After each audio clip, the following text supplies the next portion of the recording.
Today, the state trial began for a man accused of injuring a Nash County deputy during a shootout on I-95. Deputy William Toney was shot 4 times, which ultimately ended his law enforcement career. Jared Ford already faces 10 years in federal prison in connection with the incident 2 years ago. During that trial, he admitted to shooting the deputy. WRAL's Keenan Willard explains the charges he now faces.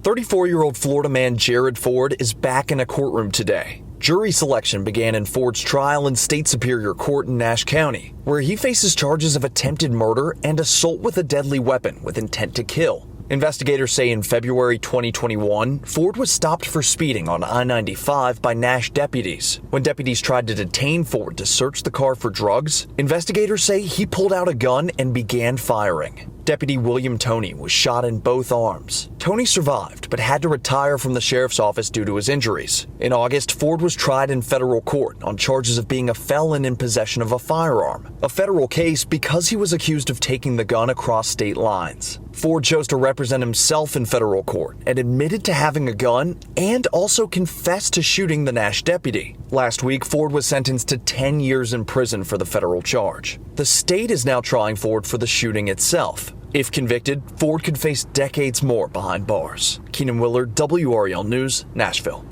Opening statements in that trial are set to begin 9:30 tomorrow morning. Jared Ford has once again chosen to go without a lawyer and represent himself in court.